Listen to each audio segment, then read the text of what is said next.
It's not as if she were a maniac or a raving thing. She just goes a little mad sometimes. We all go a little mad sometimes. Haven't you?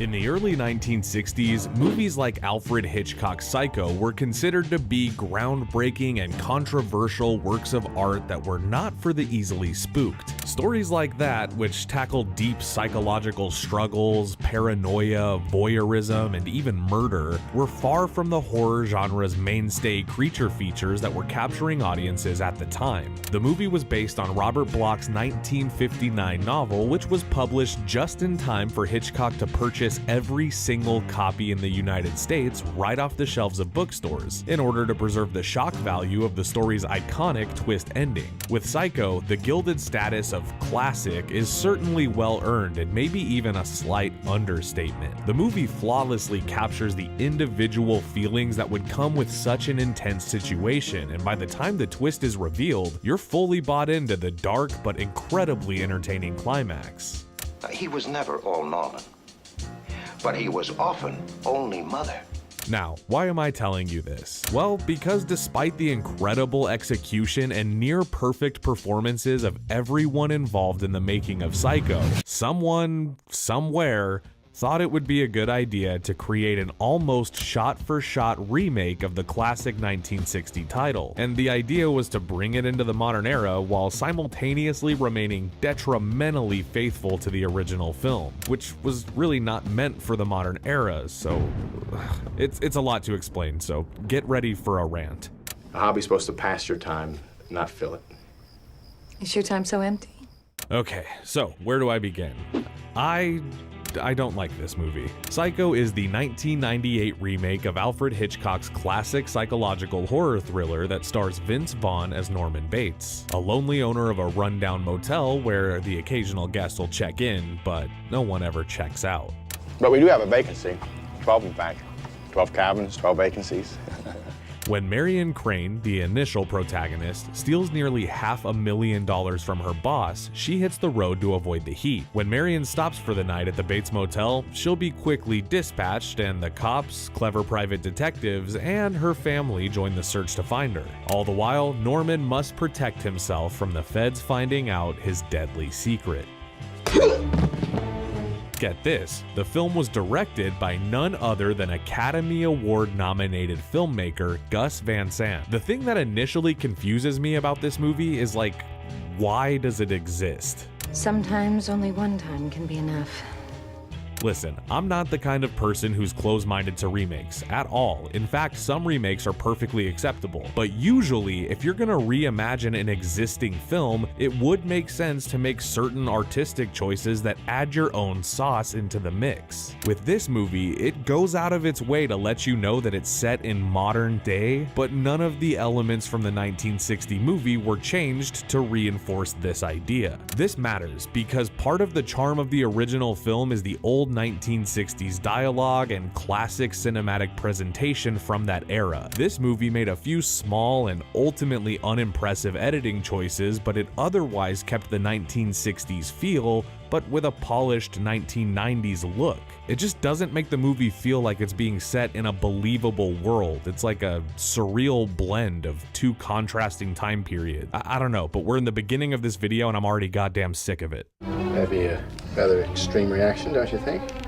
And I'm not saying that this movie would have been any better if it ignored the original film, but part of what annoys me so much is that this movie clearly had potential to be something kind of good. The cast was fully loaded with talent, with Julianne Moore, William H. Macy, Viggo Mortensen, and Anne Heche, almost all of whom were tapped into their characters pretty well, with the exception of Norman Bates.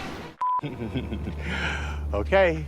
It's a common complaint that Vince Vaughn was miscast as Norman Bates in the film, and I have to admit, I pretty much agree with that wholeheartedly. Here's the problem though, Vince Vaughn is a very good actor. He's fully capable of playing a violent, disturbed force of pure evil, See movies like Clay Pigeons or Domestic Disturbance, or even his comedic but still imposing performance in Freaky. So the issue isn't that Vaughn couldn't do the character on paper. The issue is that Vince Vaughn lacks the subtlety that Anthony Perkins gave to the character. Norman is meant to be a shy, nondescript, completely non-threatening man. He's supposed to look like a nearly middle-aged little boy, because really that's the core of the character. Where Perkins was soft, quiet, and reserved, Vaughn was just too big of a presence on screen. He demanded your attention, which in turn demands your suspicion. And with that, the twist does not hit the same way in the end of this movie. Sure, Vince Vaughn plays the character properly when Norman begins to become more unhinged, and he's definitely scary with his height and build being so dominating. But that's not the character's thing, is it? Is it, Vince? Nope. Also, here's something that I don't hear enough people saying. Simply, the movie does do some things well, but even the moments that work for me aren't new or any better than they were in the original film. Like, let's say I'm in the mood for something dark and twisted with a perfect score, great writing, and genuinely masterful production value. Technically, this movie checks all of those boxes, but there is nothing that this version does with the material that wasn't done better the first time around. Part of the epic tragedy that is this movie is that it's not bad because it's bad. It's bad because it's not as good as the original. And honestly, it makes it even worse. Shut up. Shut up. It's not a slur on your manhood. I'm sorry. Okay, here's what you all need to know about why this movie pisses me off so much. Do you remember the iconic Janet Leigh shower kill in Psycho? Of course you do. But do you remember the first time you saw it? Or better yet, do you remember the second time you saw it after knowing the movie's twist? It was good. It was edited well, it was as tasteful as it could be for such a gruesome scene, and most importantly, it was completely shocking.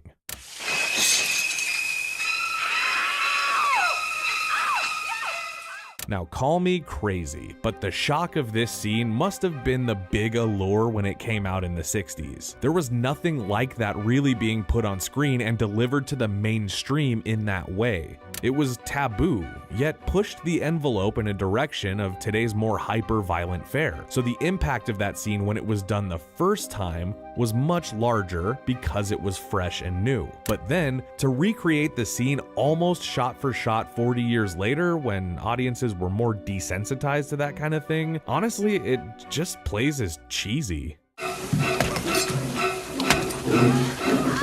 Also, I hate this, but one of the few changes made in the movie are these random images that flash in and out of the frame during the kills. I think it's obviously supposed to represent Norman's illness and his lack of clarity during his crimes, but it just looks so damn silly. The edgy, abstract thing, it might have worked for Donnie Darko, but this is not that kind of story, and it really cheapens what was already a risky scene to try to recreate. It just should have been updated to something shocking for the new era. And that same point also applies to the absolutely disgusting scene of Norman spying on Marion in her hotel moments before he kills her. In the original movie, it's still clear that Norman is running his little voyeuristic jerk-off booth in his office, and it's still stomach-wrenching to imagine, but at least we don't have to hear Vince Vaughn's heavy breathing and smacking sounds of his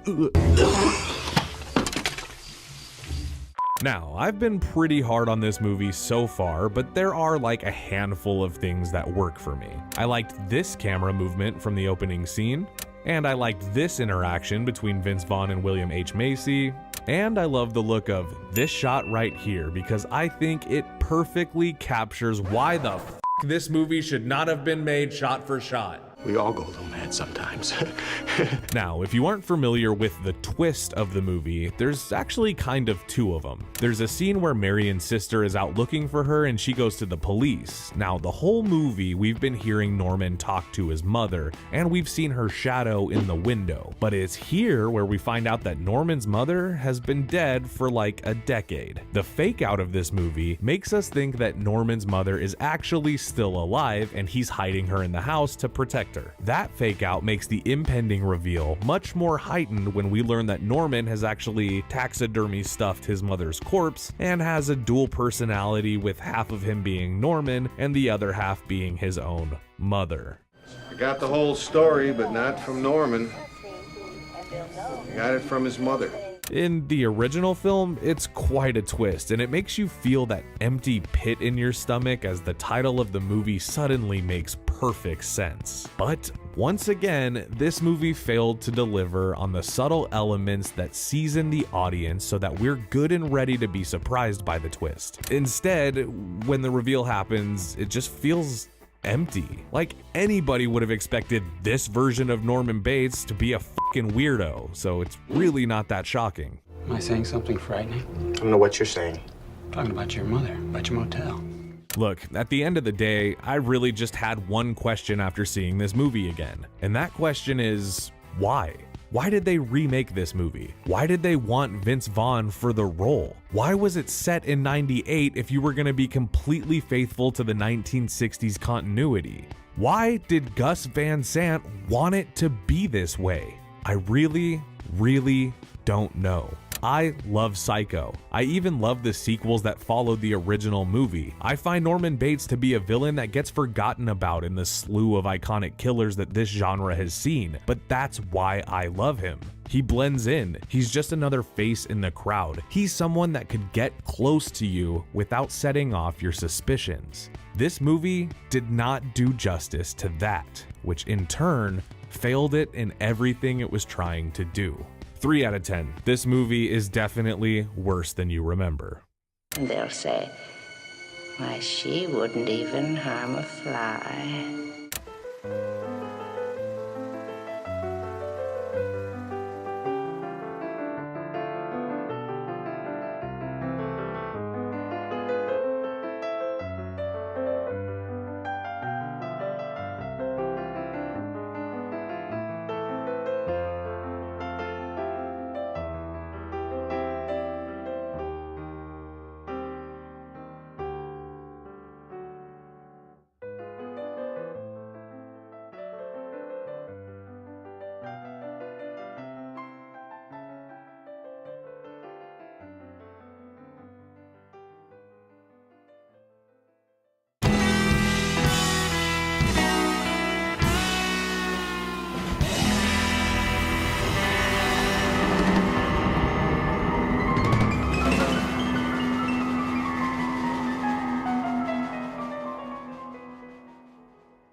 Hello, everybody. Hopefully you can hear me and see me okay.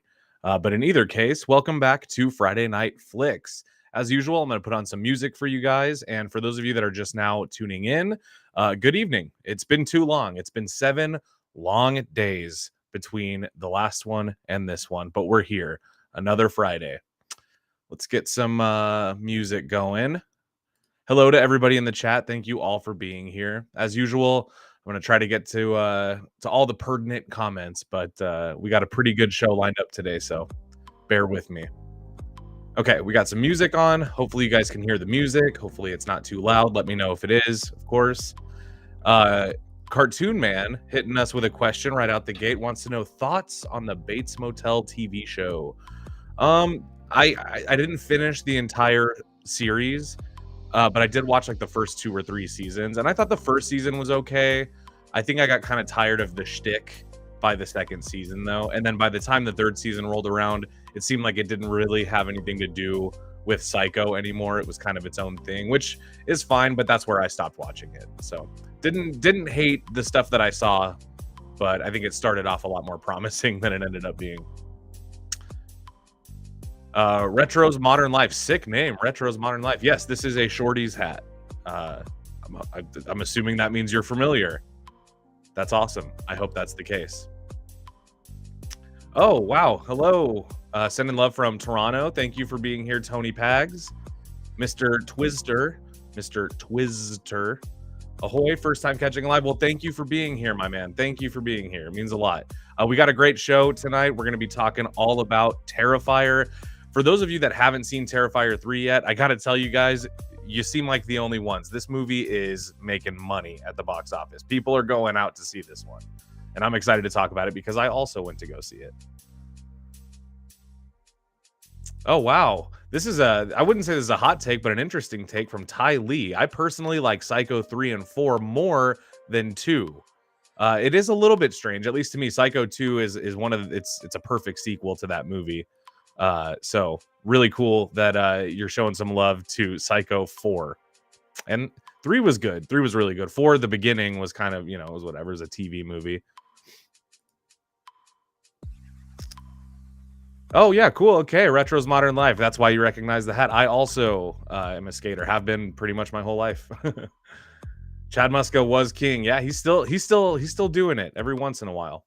Yeah, thanks, guys. Appreciate the love on the hat. Appreciate the love in the chat in general. Thank you guys all so much for being here. Guys, let's talk about Terrifier, okay? I can't believe that this happened because we have 2 clown movies circulating the box office right now with Joker, Folie à Deux, and Terrifier 3. And somehow, of the 2, we have a sequel to one of the highest grossing comic book movies of all time.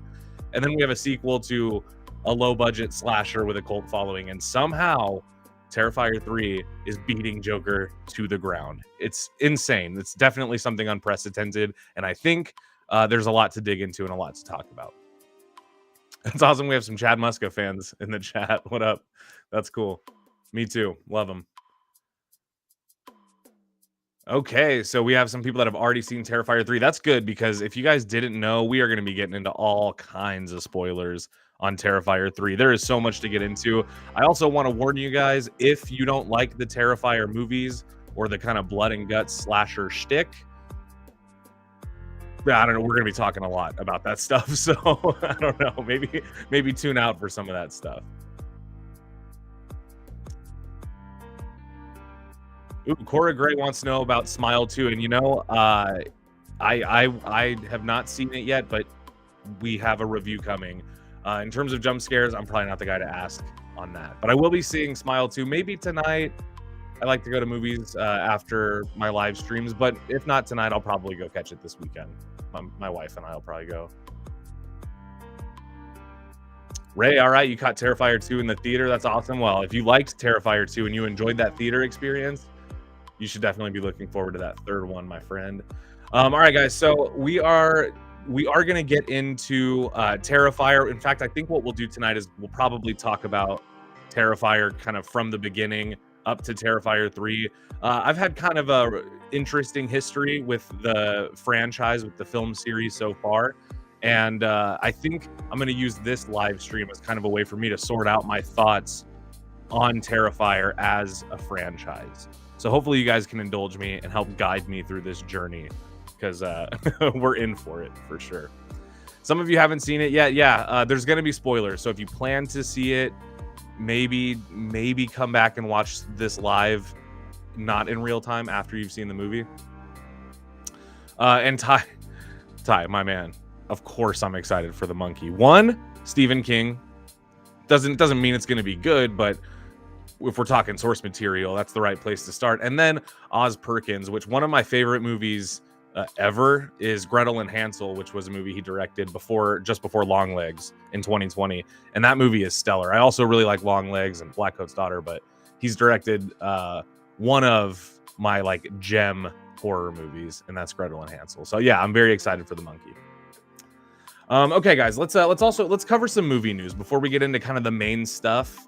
Let me kind of warm us up with some maybe some other news that's a little lighter before we get into the Terrifier stuff, because it is the Halloween season and I want to keep it spooky, but I also want to cover a few things that are maybe a little nicer first. You know what I'm saying? One thing that we have to talk about, if you guys know me, you know, I'm a big Superman fan. I'm also a big James Gunn fan. I have a lot of faith in this new James Gunn Superman DCU situation. And he released a little tease along with teasing a date for some footage for us to see and sink our teeth into. And this is pretty cool. So the image itself, this is it right here. It's David Cornsweet as Superman. He's sitting with Crypto, which is also a really cool reveal. A nice little shaggy dog. who I believe was inspired by James Gunn's actual dog that he rescued, which I think is kind of cute. And they're just looking at Earth, contemplating why the hell they're about to go through all of this shit just to save us. The people complaining about the movie. I think this looks cool. I think this would have been a more appropriate first look than the one that James Gunn tweeted out. And I know that there was a little bit of controversy. We actually covered that on a previous live show. When he released the first look image, it was unflattering in terms of the pose. Some people had a problem with kind of the lack of action in the shot and what that maybe implied about what type of Superman this is going to be. There was so much conversation around the initial suit reveal and first look image of Superman, which if you guys haven't seen it, it's been around. I'm not going to go through the hassle of pulling it up for you here, but it's been around. And if you guys remember from the live show, for those of you that were there when we talked about this, I wasn't let down by it. I just was confused as to why that was the image that James Gunn was choosing to give us. Now, I mean, it could be for any number of reasons. It's not for me to say. I truthfully am just happy we're getting these little breadcrumbs, these little teasers to kind of satiate us while we wait. But it was kind of an underwhelming situation. Now, this should have been the first look image because this is bright. This is hopeful. This kind of has a little bit of wholesome, imagery to it. You got just a guy and his dog, just a farm boy and his dog. You know what I'm saying? And that's the Superman that we need. So I like this a lot more. But the original image was not just a photo. It was kind of an animation where it was a still shot of Superman and Krypto, but you could see the Earth kind of orbiting as or just slowly moving, keyframed to slowly move. So just kind of a little bit of an animation, not footage from the movie, just another little tease. But what gets me excited, besides the photo itself, is that this means that, I mean, one, it confirms Krypto, which we knew, but now we have, an actual look at Krypto. But it also means that a teaser, some kind of trailer for this movie is going to be coming soon. And I can't wait to see what that's going to look like. And I'm going to tell you guys why. Because for those of you that are super against this movie already, that hate it, I understand. That's all I'll say. But I also personally don't relate because I am very excited. I thought Man of Steel was fine, but that wasn't my Superman movie. I think Superman the movie is still my Superman movie. And I've yet to kind of feel that hope and optimism and, I don't know, positive energy from a Superman movie, and I want something that's not necessarily grim right away. You know what I'm saying? So that's why I'm excited for this. And that image kind of gives me a little bit more hope that this is going to be a hopeful movie. And that's really what I need. That's what I'm looking for. Ty Lee wants to know if I've seen, I'm sorry. We already read that one. And yes, of course, I'm excited for the monkey. Cartoon Man wants to know if I've seen Haunting of Hill House. Of course, if it's Mike Flanagan, I've seen it. You know what I'm saying? We're especially at Joe Blow Horror Originals, but I mean anybody at Joe Blow, ask around. We love Mike Flanagan over here. We are Mike Flanagan supporters. Hope he does something good with The Exorcist. That's all I can say. All right, guys. So Superman first look. What do you think? Comment it if you have strong thoughts on it. This is the place to talk about those. But let's talk about a few other things. Speaking of the monkey, I know I talked about being excited for this. The trailer, the teaser looks pretty good. It looks interesting to me. I think it's cool that Oz Perkins is dropping two movies so close to each other. And I kind of hope that doesn't, become a detriment. Here's what I mean. I don't know if this is even a good example because it might not be, but X and Pearl being shot back to back. As much as I love both of those movies, and I love that trilogy, X and Pearl, you can tell were kind of shot. You can tell Pearl kind of had to be shot small to utilize some of the stuff from X that they still had access to, which is fine. In those movies, totally works. It's fine. But what I would like to see from Oz Perkins, and I guess what I'm trying to say is I hope the monkey doesn't just look like Longlegs with a different villain, or I hope that it doesn't have the exact same style, because Longlegs was so good and so surprising and so fun. And I think that that's kind of one that just needs to exist, you know, because there will be biters. There will be movies coming out that take a lot of influence, you know, with constant wide angles and unnerving wide angles. But I hope that the monkey looks different. I hope that there's a little bit more, some kind of, I don't know, elevated visual flair, or just a different style. That's what I hope for. But the teaser looks pretty cool, honestly. Now, another thing that I find very interesting about this is that James Wan is producing it. And this, I mean, I don't want to offend anybody, but we love James Wan over here. It's very similar to how we feel about Mike Flanagan. We love James Wan. I personally love him as a filmmaker. And the fact that he's producing this movie must mean something good, right? So the lineup of creative people involved tell me that this movie is something worth my intrigue, worth getting excited about. You know what I'm saying? Oh, look at this. Is a great name here. Fat Pat the Mad Psycho. Sick name. Says, I want to see Bizarro in the Superman movie, in a Superman movie. Yeah, that would be sweet, man. I wonder. I mean, I don't know if this would be the movie to do it, this first James Gunn movie. I don't know if, like, you know, I don't know if it's kind of a big thing to do, especially with Lex Luthor being the main villain. I think there's still some stuff that needs to be set up, but it would be kind of interesting to see the roots of that being laid down, because this might be, if this movie does well, we're definitely getting more and more and more Superman in the DCU. And I really want that. So Bizarro, hopefully they set that up, and hopefully this movie does well so they can pay it off. Satni Evilts, I'm so sorry if I'm ruining your name, but there we go. First one of the night, 15 minutes in. Do I speak German? Not really. Not well. I can say maybe a few words here and there. Yeah, Ty, I agree. Gretel and Hansel, amazing. Prisoners. I'm assuming you're asking me if I've seen Prisoners, and yes, of course I have. I enjoy it. Kind of makes me sick to my stomach, but I do enjoy. Oh, this is a nice one. Thank you to Glendale Bro 83. Says my voice is so soothing. Well, thank you so much. Thank you, and thank you for being here and relaxing to the sound of my voice. Tylee, yeah, Brightburn. I loved the idea for Brightburn, but I gotta tell you, the movie just didn't quite get there for me. It didn't quite impress me. But I mean, it is what it is. I've seen it a couple times. Something got me to rewatch it, so it must not have been absolutely terrible. Now, speaking of James Wan and his goings on, the goings on of one James Wan, he did share an image from the set of The Conjuring: Last Rites. And that is the casting chairs for Ed and Lorraine Warren, Vera Farmiga, and Patrick Wilson. Now, I think The Conjuring is interesting because the universe, the universe that is the cinematic universe that is The Conjuring, it goes outside of just those 3 movies and now 4 movies. You know, you got the Nun films, you got the Annabelle films. You got the Curse of La Llorona, which I think is included in that.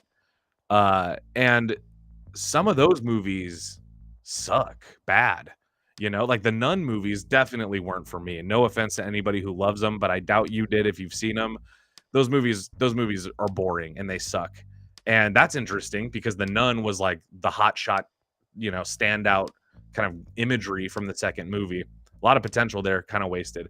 But I think that it's interesting because the Conjuring movies themselves, while the last one to me was a little bit, it was definitely underwhelming, but it was kind of weird in a good way. It had like that crazy bear. I thought that was kind of cool.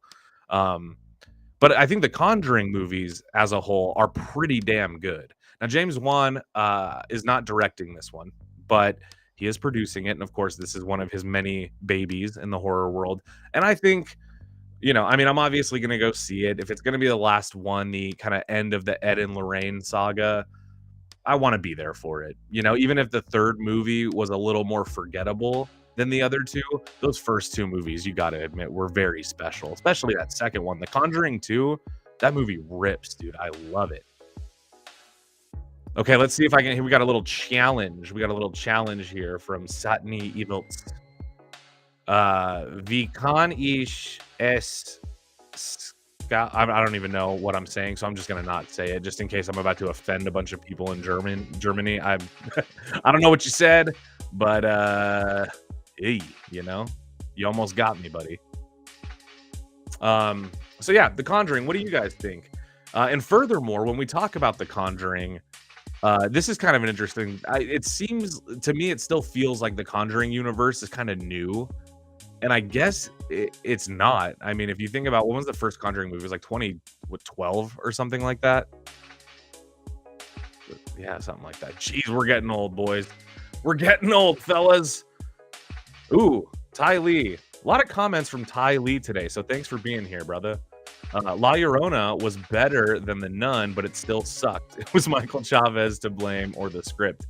La Llorona to me was just forgettable. I wouldn't even say it like sucked as bad as The Nun, but I also think this is part of it. I think that the lore behind La Llorona is very scary and very interesting. Like the Mexican legend of La Llorona, spooky stuff, and I love it. So maybe I find the movie a little bit better just because I think like the source material for the concept I like a lot. My favorite Conjuring spinoff, Annabelle Creation, hands down. I think Annabelle Creation on its own is just a fantastic movie, and I really, really like it. I wish Creation would have been the first Annabelle movie. Know what I'm saying? That would have been cool. I'm not going to translate that because I just don't know what I'd be saying if I did translate it. So I don't want to be rude, but what the first Conjuring movie was not boring. It was not. Now, I also want to say shout out to Kevin, who asked the last question. Kevin Fraser, shout out, buddy. Kevin made the thumbnail for this live stream. So if you clicked on it because you liked the thumbnail, well, shout out Kev. Man of the hour, every hour, if you ask me. Let's see what other movie news we got before we get into Terrifier. I do have a lot to say about the franchise, kind of a lot to go into about the third movie specifically. Let's just get into it. Let's just do it. Let's just fucking do it. This is my show. You know what I mean? Tony Pags is. I just wanted to draw some attention to kind of close off the Conjuring topic. I so agree with this. The character of the nun, I still. Maybe they could save it by putting her in another movie where she's good again, and then trying another spin-off film for her after that. Maybe that would be the movie. Maybe not. I don't know. But let's talk about Terrifier. Okay. I'll briefly kind of go through my history with the franchise because I want you guys to understand the attitude I went into this movie with. You know what I mean? And Terrifier is kind of a polarizing, property. So kind of important to me that I set up myself to kind of unload this with you guys. So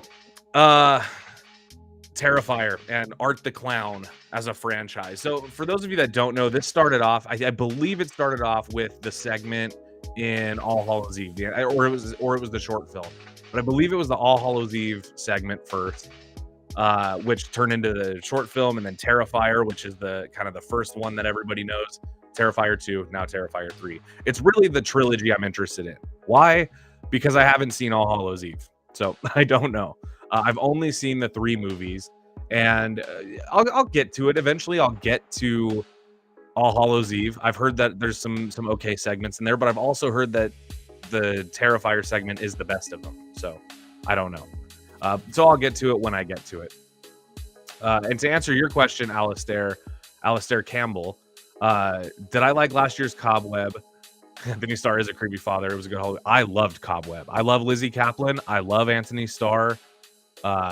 Between those two and it being set in Halloween on a house that has a pumpkin patch in the backyard, that was my shit.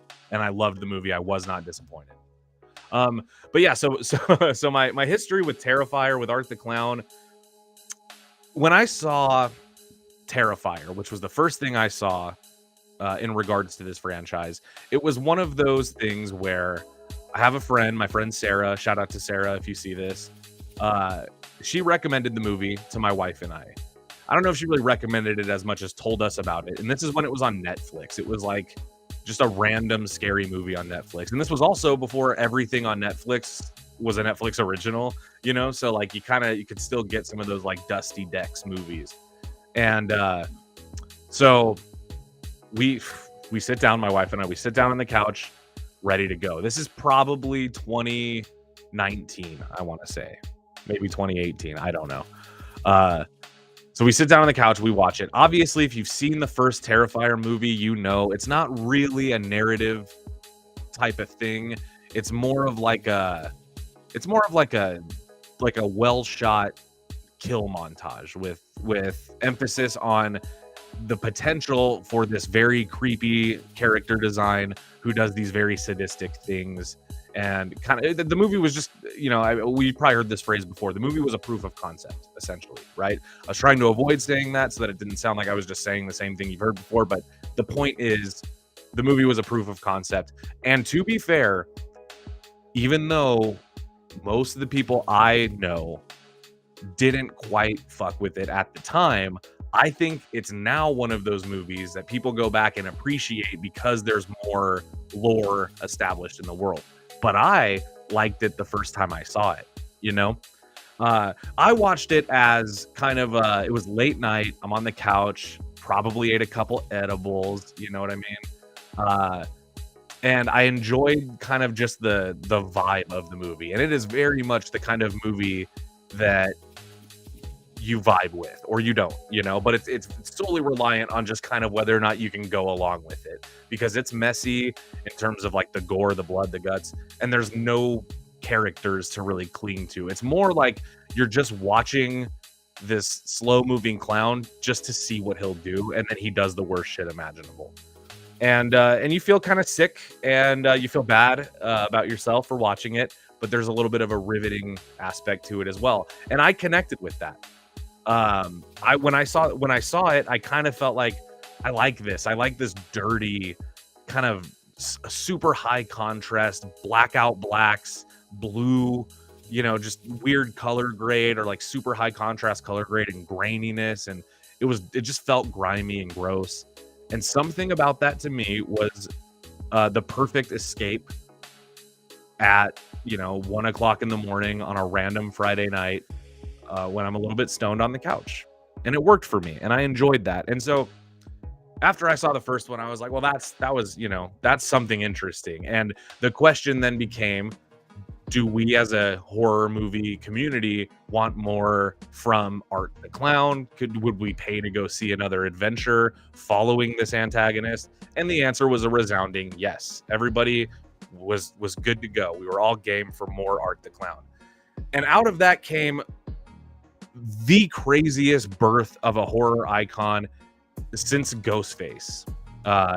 In my lifetime, I think Ghostface kind of represents the slasher era of the 90s, you know? And that's the era I grew up in. So for me, Ghostface is kind of like one of the most iconic horror villains, you know, of all time. Of course, you have your classics. You have your Freddy's, probably my favorite. You got Michael Myers. You got your, you know, Chucky's. You got your Pinheads. You got your Victor Crowley's. But to me, Ghostface was always kind of like the modern, you know, kind of the modern classic, you know, the new slasher classic. And then Art the Clown, after one movie hits Netflix and then, you know, near 3-hour saga of a second movie, Art the Clown becomes an absolute smash icon. And it's weird because Terrifier 2, you know, came out, what 2 years ago now? And I hope it's only been 2 years or else time is going by way too fast. But this year, you go to Spirit Halloween and everything is Art the Clown. I mean, everywhere you turn, the carpet is fucking Art the Clown. You look up at the wall, the costumes are Art the Clown. The glasses are little daisies, you know, or little sunflower glasses, like from Terrifier. There's Art the Clown animatronics at Spirit that you can purchase, you know. And first of all, I love that because I think Art the Clown is a very scary, very cool looking horror movie character.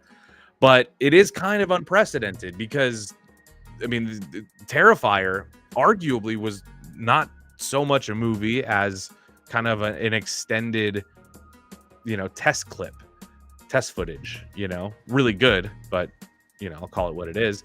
And then Terrifier 2 comes out, and it's this saga. It's this ballad of good and evil. And it introduces Sienna, one of the coolest characters, in the entire franchise, the coolest next to Art, in my opinion. But that somehow set him on this path to being a ridiculously recognizable horror movie villain. And these movies are low budget, high effort, great movies in terms of the technical filmmaking, with the budget they have, with the practical effects, with the casting, all great work. But they're these aren't blockbuster films. This isn't Scream. This isn't some pop culture teen blockbuster with Drew Barrymore in it, or whoever, or Sydney Sweeney for today's world. God bless those movies. But all I'm saying is Terrifier is an underdog in all of that, and it is coming up to be one of the biggest franchises of our time in the horror scope, and that's crazy, and it's so cool to see. Gorilla Strong, sorry for the rant, by the way, guys. I just getting talking about it, but there's a twist. Gorilla Strong says, you liked Clown from 2014. I also thought that movie was pretty good. Very fucked up, that movie was. If you guys haven't seen Clown 2014, it's fucked up, but it is good. It's good. Okay, let me get caught up on some of these comments, my dudes. Thank you guys all so much for chiming in here. Alistair Campbell says, I'm not into the Terrifier franchise, but I'm watching and listening. It's the clown. I hate clowns. They freak me out, especially scary clowns. I'm out. Can't do that. Nope. LOL.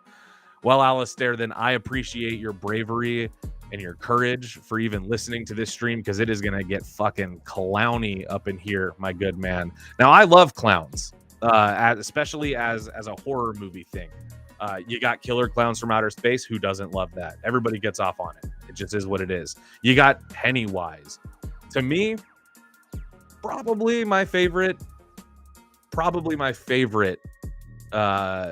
supernatural horror being. I love Pennywise and all the shit that comes with it. So what I'm saying is there's no shortage of clowns. If you don't like clowns, Terrifier is probably the most scary for you, because holy shit. To see a clown do some of the things this guy does, it'll ruin your brain for sure. But I like clowns. I appreciate clowns more than anything, So here, I'll put some B-roll so you guys have something to look at. Here's just some B-roll from the first one. Grand Admiral Thrawn says that Tim Curry was the reason most of us hate clowns. Kiss me, fat boy. That's my Tim Curry Pennywise impression. Y'all float too. The It miniseries. Good stuff, man. I will say I love Bill Skarsgård as Pennywise. It Chapter 1, 2017. Easily in my top 5 horror movies of all time. Love it so much. Made a real fan made me a real fan of Andy Muschietti. Haven't quite been satisfied with his work ever since that movie, but Powder Keg quoted me here. Clip this. I appreciate clowns. Thank you for that. Isolated from the rest of that sentence, I realized that is a funny quote, and I probably sound like an idiot.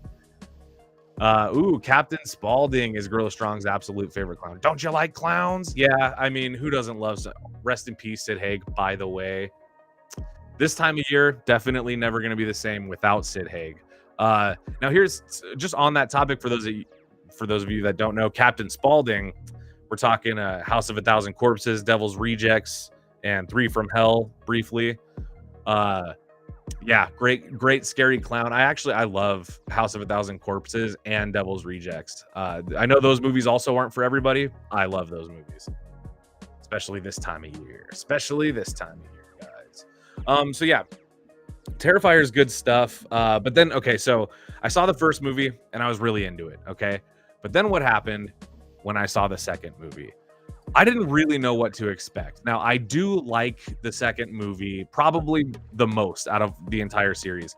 But at first, I was not one of those people. At first, I did not like it kind of at all.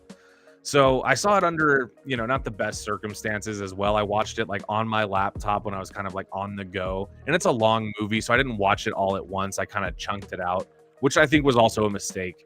Because rewatching it since, I've grown to really like the movie. And in that, it's definitely one you want to watch and consume all at once. Because if you take a break from it and then come back to it, you almost feel more exhausted by the end. So that was my bad. But for like probably, I don't know, probably like half of the year after I saw that movie, probably a cool 6 months after I saw that movie, I was walking around thinking, nah. I liked the first one. I liked the potential, but then it went somewhere that I wouldn't have gone, and I thought I wasn't going to love it. Over time, I'm a rewatcher. That's something I do. I rewatch movies all the time, especially if the first time I see one, I don't like it. I try to rewatch it one more time just to see why, unless it's like egregiously bad, like unless I do it for fun, I might not watch Madam Web again. You know what I mean? Whoa. Hey, thank you so much, Gorilla Strong, for the super chat, man. That means a lot. Thank you so much. I'm going to leave you pinned up here for a little while. Let's give a round of applause. Gorilla Strong, you came through for us, my friend. Thank you so much for that. So initially Terrifier 2 wasn't my thing. I thought, Sienna was cool. I actually didn't even mind that it got a little bit weird in terms of like the mystical stuff. Mystical is the best way to call it in my opinion.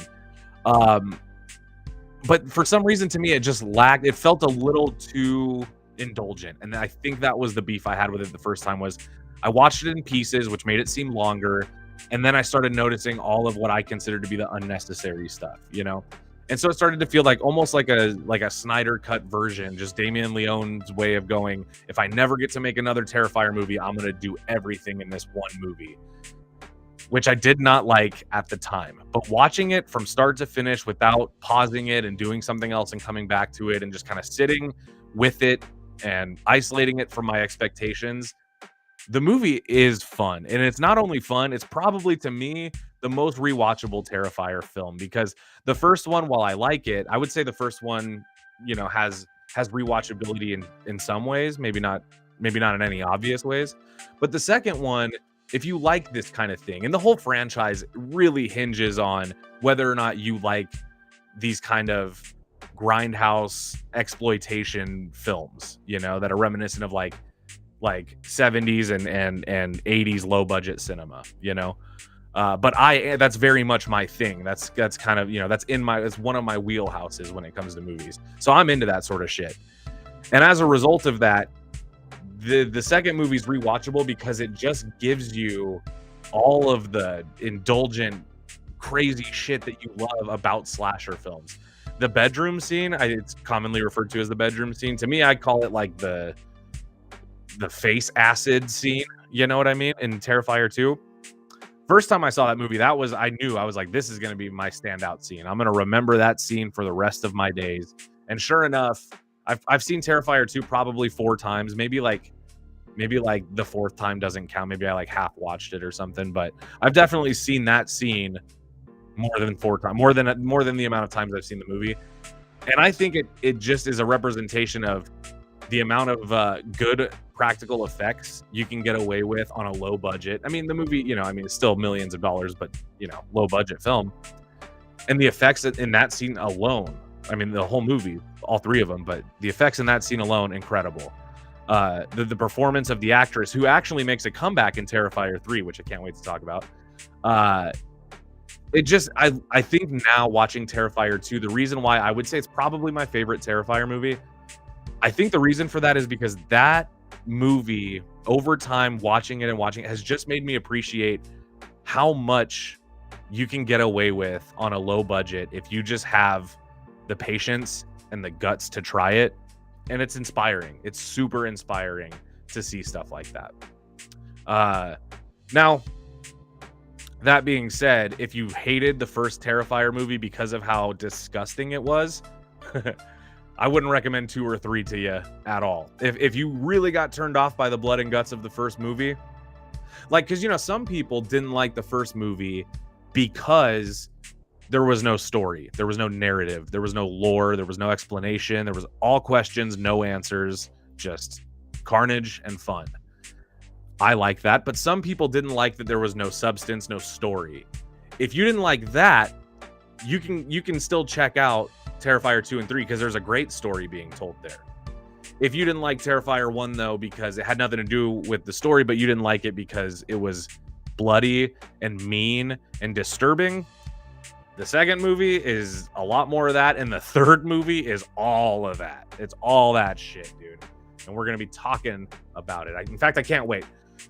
So you guys, okay, you know my stance now on Terrifier 2. Didn't like it at first. I didn't like the little girl, the little girl clown. I didn't get that. I didn't appreciate it. I felt like every time she'd pop up, I'd roll my eyes. Again, over time, I grew to appreciate just about every aspect of this movie. I think the cinematography, the color grade, the performance of David Howard Thornton. I mean, the movie's great. It's a fun Halloween time flick, my dudes. But let's talk about Terrifier 3. This is really what we're going to talk about. You survived the most famous serial killer since Jack. Put the music down here so that we don't get hit with a copyright. Dude, Terrifier 3. Where do I start with this movie? First of all, shout out to Damien Leone. Shout out to Chris Jericho for being in this movie. David Howard Thornton, Lauren Levera. These people made one hell of a Christmas horror movie. Okay. And it's fucked up stuff, you guys. It's fucked up. If you saw the trailer and thought, oh, this one is going to be the bloodiest one yet, you're dead right about that. This one is the bloodiest one of them all. In fact, knowing that there's going to be a Terrifier 4, which we talked about last week, knowing that there's going to be a Terrifier 4, I'm very curious as to what the hell they plan to do to outdo themselves. Kind of reminds me, if you guys have seen Terrifier 3, there's a Terrifier 3 jingle. It's like a Christmas song. And there's a part where they're like, Art is searching for ways to outdo himself. And I think that was I think that was just the perfect line to sum up my curiosity for the next movie. Okay, so here's my deal with Terrifier 3. Here's the setup for me. I was looking forward to this, being that I now am a fan of the series. I like the first movie, and I've grown to really like the second movie. So I was excited to see it, but here's the detail I left out, the twist. I didn't watch the first movie alone. I watched it with my wife, who hated it. Completely hated it, wanted to erase it from her mind as soon as she saw it. Now, keep in mind, my wife, she loves movies, probably as much as I do. But it's these kinds of movies, these grindhouse movies that are light narrative, kind of all killer, no filler, not even a character. She doesn't like those kinds of movies. So the first movie did nothing for her. So when I saw the second movie, I watched it alone over time on my laptop, and I knew my wife ain't gonna like this second movie. She hated the first one. She's gonna hate this one too. So I didn't recommend it. But then the third movie comes out, and I go, I really want to see this movie, but god damn it, I don't want to see it alone. So my darling wife, shout out, she decides, okay, I'm going to go with you.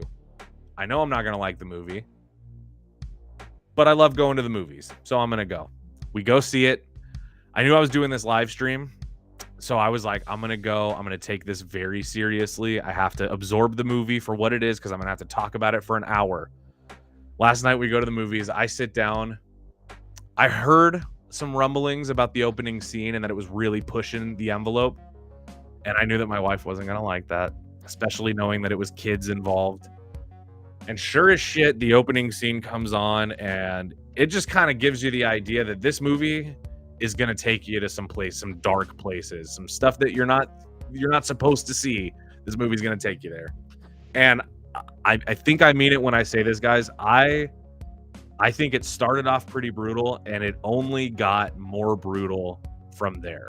I think the opening scene pushes the envelope because it involves children, But if it wasn't children involved, it was just an adult, still pretty gross, not nearly like some of the other shit that happens in this movie. Okay, I'll play a little bit more of the trailer. I don't want to, you know, I'm gonna spoil the movie either way, so I guess it doesn't matter. But I want to give a proper warning. I'm gonna talk about everything in this movie. I'm gonna talk about everything, you know, that you guys want me to talk about in regards to this movie. I'm not gonna hold anything back. So if you really don't want to be spoiled, there will be full on. We're gonna be talking some stuff. Okay. Now let's just first talk about the blood and guts, right? Which is kind of the thing that everybody thought, like, if this movie's gonna be anything, it's gonna be intensely gory, and it was. I'm talking practical effects as good as you've ever seen them, and I don't mean in the Terrifier franchise. I mean practical effects as good as you've ever seen them in any movie. They are so good in this movie. Everything looks so, I would say, real, but the truth is I don't know what a skull looks like when it's, I don't know when the skin has been removed. I don't know what that would look like, but what I do know is this movie makes it look like it's really happening, and it's disgusting. Whew. And then it just keeps going. So the story of this movie, it kind of bounces around a little bit in the beginning between immediately after the events of Terrifier 2 and then 5 years later. So the main storyline is 5 years later, just with a few flashbacks to kind of explain what's been going on for the last 5 years. Sienna has been in and out of psych wards for the last 5 years, dealing with the trauma of surviving Art the Clown. Her brother, John, is in college now, and he's got, you know, his own college roommate, and his college roommate has this podcast about true crime, and she just wants to interview him and interview Sienna all the time. And so that's kind of like a, I don't know, it's a small plot line that kind of gets resolved at some point in the movie, if you know what I'm talking about. And so Sienna, where the movie picks up with her, is she's getting out of a psych ward, hopefully for the final time. Her uncle is picking her up and taking her to stay with her uncle, her aunt, and her little cousin, who is like, I don't know, like 10 years old and loves and looks up to Sienna and doesn't really know anything about the Art the Clown stuff, right? Sienna's dealing with some trauma, so a lot of the movie is kind of her in her head about knowing that it's not over and knowing that what happened in the last movie is inevitably going to happen again, but also having the added layer of nobody really believing her and nobody really knowing how to deal, you know? And it's not that like her family doesn't care. Her aunt and uncle, they seem to care, but they just don't know how to help her, and they don't really believe that this clown is coming for her, you know? So it creates a little bit of a problem. Jonathan, of course, can't deny that some crazy, what I would call fuck shit, went on. But he also kind of is aloof about the whole thing, thinking it's not going to happen again. We just got to move on and forget about it. Well, of course, Art the Clown. It's now Christmas time. Here's what was going on with Art the Clown. So he hibernated for 5 years with, I believe her name's Vicky, you know, with the fucked up face that births his head at the end of Terrifier 2. And she's a very fun character in this movie. But the two of them, they escape the psych ward. It's a really funny scene where Art's decapitated body kills a cop and then takes his head and then uses it for him and like as his head for him and Vicky to get on a bus and kind of begin their journey. And there's also some funny moments. There's like a little bit of levity in this movie that felt good, you know, felt really like, I don't know, really like a breath of fresh air during a very otherwise gross movie. So Art just kind of inexplicably hibernates. He just goes up to the attic of his workshop and sits in a chair, looks out the window, and just stares for 5 years, letting cobwebs kind of appear on him. And Vicky climbs into a bathtub with a broken piece of glass from a mirror that she broke because she's ugly as fuck. No, well, that's kind of her words, not mine. She said that about herself. And she just kind of sits in this bathtub full of her own blood. 5 years later, some like I can't remember what it's Iron Gate's like. It's like a demolition crew or something. They're going to like bulldoze the property, and they uncover Art after 5 years. They wake him up. I'm curious though. This is kind of one thing about the movie. If you guys have seen it, please chime in the comments and let me know. But I was curious as to, would Art have just been there for like, would he have ever woken up if nobody woke him up? Like, you know what I mean? Was he specifically hibernating for 5 years and he would have woken up anyway? Or was he just going to sit there until somebody came along and woke him up? Like, if it happened, like, if he fell asleep in there staring out the window like that, and then the next day, like a bird flew in and woke him up, would he be awake forever again? Or would he be like, no, I need 5 more years to chill? I was a little bit curious about what was going on with that. I know that that's not in any way what I'm supposed to focus on, but I couldn't help but find myself wondering, why 5 years? And did he wake up because it's been 5 years, or did he wake up because someone woke his ass up? Either way, huge mistake, because the demolition crew gets there to wake them up. And I would say, to me, the most disturbing scene of the movie is this scene in the movie. Keep in mind, this is, I don't even know. We're probably not even not even done with the first act of the movie yet. First third of the movie, this happens. But he gets woken up. It's 5 years later now. Art gets woken up by this demolition crew, and so does Vicky in the tub. And Art attacks the guy who wakes him up, as he does. And at first he's just kind of throwing him around, you know, like it's a bar fight in a Western. He's just kind of like throwing him around the attic. While Vicky brutally stabs the other guy in the neck, you know, and you get a nice little explosion of blood out of his neck. But then the really fucked up stuff happens. Now, I want to say, for any of my family that is watching this live stream right now, I love you. And I'm sorry that you're about to hear me say these words. But things get really fucked up. And what happens is Art starts killing the guy that woke him up. And what he does is he grabs a box cutter and he kind of slices a mohawk into the center of his head. And then he rips his head and face and skin in half, just, and kind of sheds the guy's head of its skin. And it's gross. It is disgusting. But that's not the disgusting part of this scene. And for those of you that have seen the movie, you know what I'm about to say, and you know why I'm putting off mentioning this, and you know why I had to apologize to whoever I'm related to that might be watching. But what happens is Vicky sees Art doing this disgusting, scary crime, and she takes the piece of glass that she just murdered a dude with, and she starts doing herself with it. And it is what it sounds like. If it sounds like I'm saying what it sounds like I'm saying, that is what I'm saying. You know what I'm saying? And it's not just like an implied thing. No, they show you what's going on and what's coming out of there when a piece of broken glass is. It's disgusting. It's the most fucked up thing.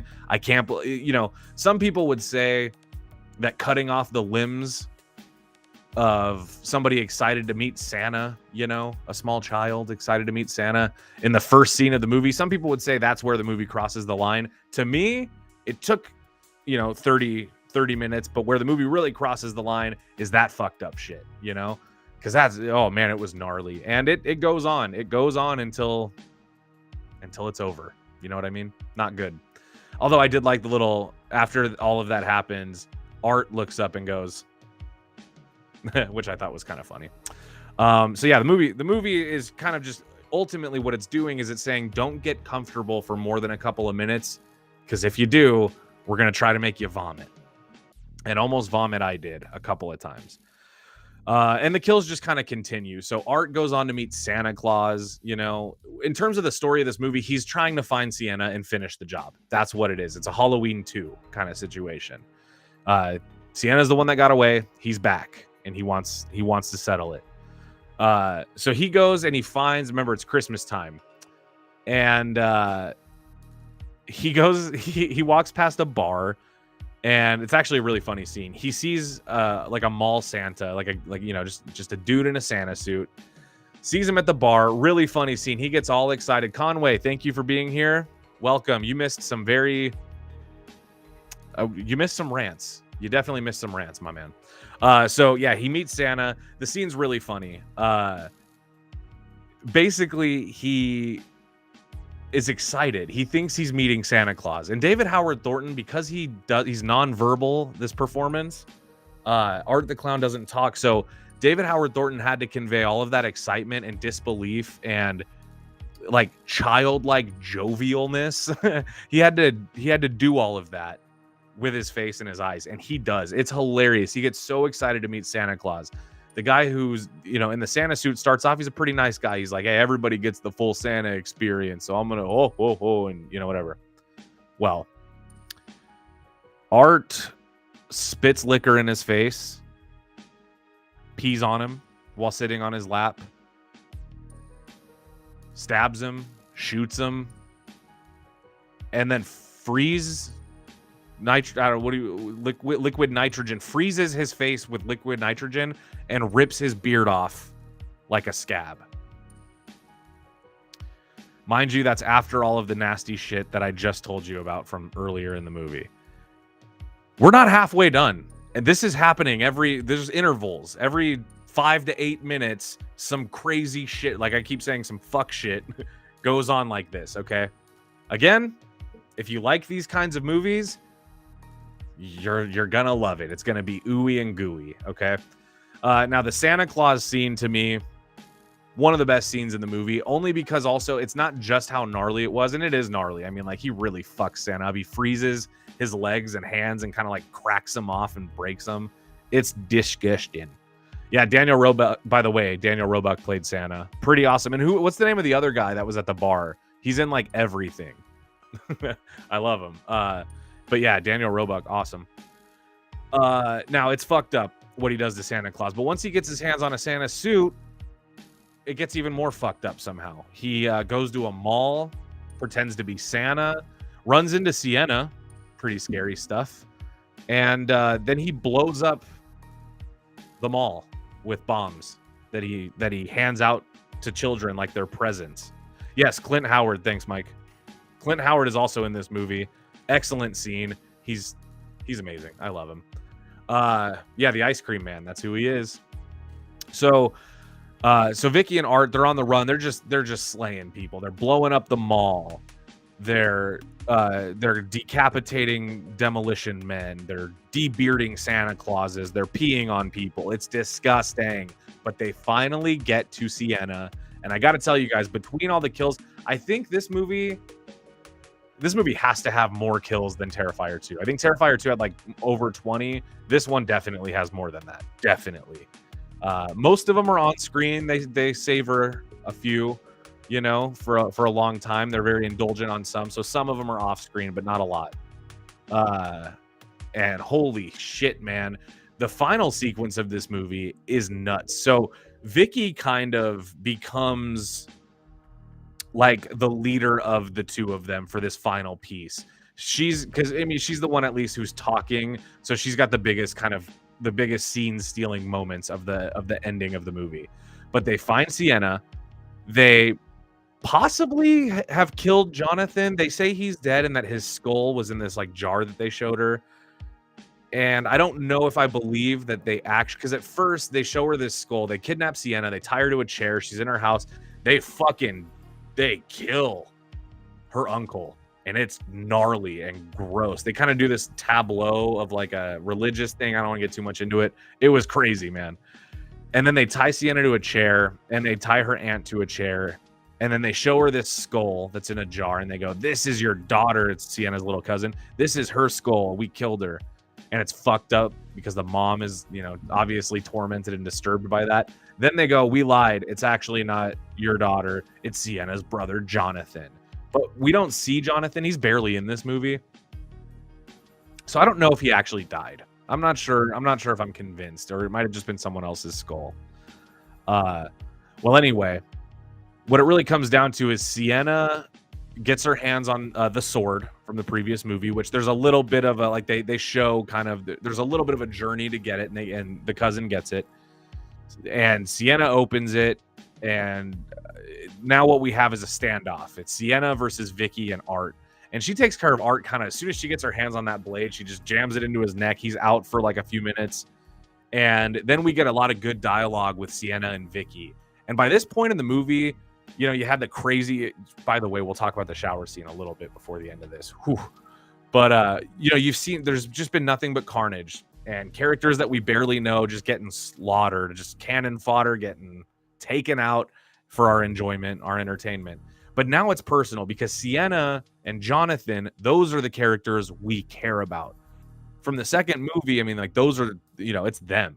They're the Sidney Prescott and Gale Weathers of this franchise. You know, they're the survivors that are supposed to always make it. So we care when Sienna's about to square off against Vicky and Art, and that is a brutal fight. Now they do kill the aunt in a very foul way. They kind of do you guys remember in the Fast and the Furious, or in the second one in Too Fast Too Furious, where they like put the rat in a bucket on the guy's belly and they blowtorch it so that he'll like kind of like dig into the guy's belly? They did that basically. They just put a giant glass tube in the ant's mouth and then they like break her jaw to make it fit, and then they put a rat in there and burn it so that it burrows down, and then they cut her and the rat it's disgusting, man. It's just so fucking like saying it makes me feel like I feel like I shouldn't be saying these things. You know what I mean? Even to describe what I saw feels bad, but fun. And I walked away pretty stoked. So the way it finally, like, you know, goes down, Sienna's cousin gets like sent to hell. Some of the art lore, not as much as I would have liked, but some of it is explained a little bit more. It turns out that Art is essentially a demon, which explains his supernatural abilities. It's kind of a Freddy Krueger in Freddy's Dead situation, where a demon has latched itself on to an evil soul, a serial killer, and that, you know, amalgamation is the juice that makes Art and Vicky these, you know, supernatural beings.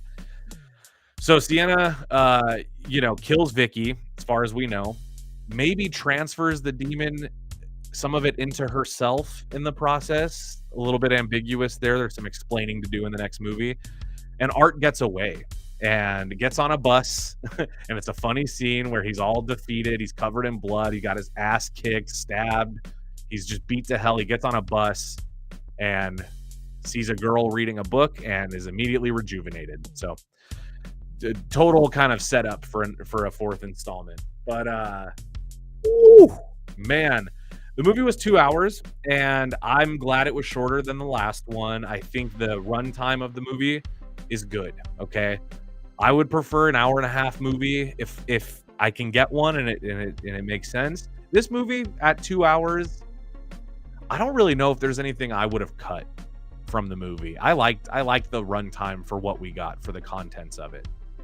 Now, why did I not like Terrifier 3 quite as much as I like Terrifier 2? I think, truthfully, I'll have to just see the movie again and it'll start to grow more on me, just like the second one did. And we're off to a good start because I really liked this movie.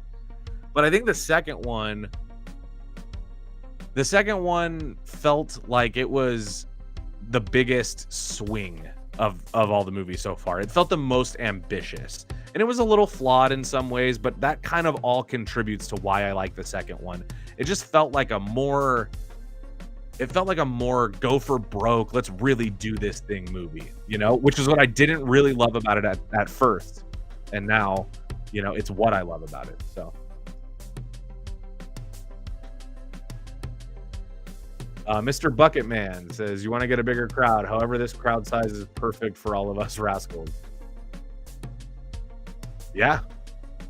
Okay. Yeah. Whatever. Yeah, I'm not really sure what you mean, but I think I'm pretty sure I agree with you, you know?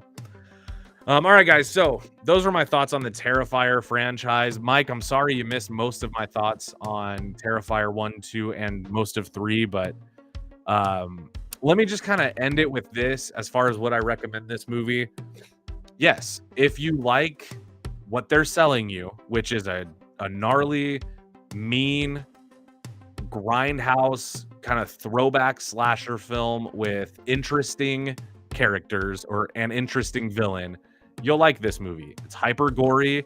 The kills are creative, which feels like it's a weird compliment to give it, obviously, because it's so gross, but you'll like it. Now, if you don't like these kinds of movies, definitely don't watch this one, because you're not gonna. This one is it's the bloodiest of these kinds of movies. So that's my take. All right, guys. Well, I appreciate everybody being here, and I appreciate it so much that we're gonna do a giveaway. Let's get into it. I'm gonna be giving away my favorite Terrifier movie, Terrifier 2, Damien Leone's Terrifier 2. And we're going to be giving this away on Blu-ray, baby. And all you have to do is be the first one to answer this. Which other low-budget horror film featured makeup and VFX from Terrifier creator Damien Leone? And sorry, I meant which other 2024 horror film. I should have put that in there. Which other 2024 horror film also featured makeup and VFX from Terrifier creator Damien Leone? First one to answer that will win this Blu-ray. All you have to do is put the title of the movie. I can feel you guys now on IMDb and Google looking for it. He only did the makeup and VFX on one movie this year. I don't even think he did the makeup and VFX on Terrifier 3, although they were perfect as usual. And I know he was involved because that's his stuff. He loves it. All right, guys, let's go. Who wants to win? Who wants to win? I love it. When the chat goes quiet, it means everybody's looking it up. Who's going to win it? Well, Conway already knows. Said it was a solid movie. I have not seen the movie yet. I almost said the title of it. I haven't seen the movie that we're talking about right now yet. Come on, guys. Who's going to win it? Who's going to win it? Reggie F., thanks for being here, man. Yeah, maybe we will do something on Braden Scan one of these days. That's a good suggestion. Come on, guys. Who's going to win it? This reminds me of the Monster Squad giveaway. No, nice fan. He didn't do the makeup on Wicked. The makeup on Wicked would look better if Damien Leone did it, in my opinion.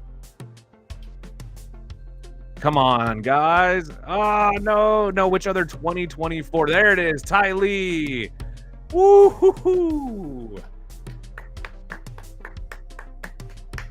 My man, Ty Lee. You are the winner, my friend. Yes, the answer is Stream, which I think it's about a live stream inside of like an abandoned hotel, and it just turns into like a murder house type situation. Looks awesome. The trailer was pretty cool. So Ty Lee, you are the winner, and let me tell you how you can claim your prize. Now, also, I wanted to say Gutierrez. I wrote down your name. Gutierrez from last week. You were last week's winner. If you're on this stream tonight, Gutierrez, you didn't email me to claim your prize, bud. But Ty Lee, I'm trusting that you will email me. Some people think it's funny to just win and not email me. But here we go. Here's what I'm going to have you do, my man. Get ready to take a screenshot or a picture of your screen or whatever it is that you do, okay? You're going to email me here. That's kierblow@joeblow.com. Now, it's important that you don't spell it wrong, okay? Look, follow the finger. Let's see if we can get the finger in focus. Yeah, okay. KIERGOMES@joeblow.com. Email me there. I'll check my spam. I'll check my inbox. But I want to hear from you so I can send you your movie. My brother, my dude, Ty Lee. Okay? So congratulations, man, and thank you for all the comments tonight. I do love when I see somebody who's frequently either at the live streams or in the comments win a giveaway. So that's really cool, man. I appreciate that. And with that being said, guys, let's plug a little bit of the merch. We're going to plug some merch. You guys can get your Joe Blow t-shirts or coffee mugs at our store, and you can visit our store. You can check underneath this video, probably. You know, it's probably there. Go check these out, guys. If you love movies, you love movie quotes, but you like to be subtle about it and kind of keep them classy and keep them snazzy, then go check out some shirts. And if you pick yourself one up, just get one for me too. That's all I ask. You know, give me one in every size, every color. That'll be fun.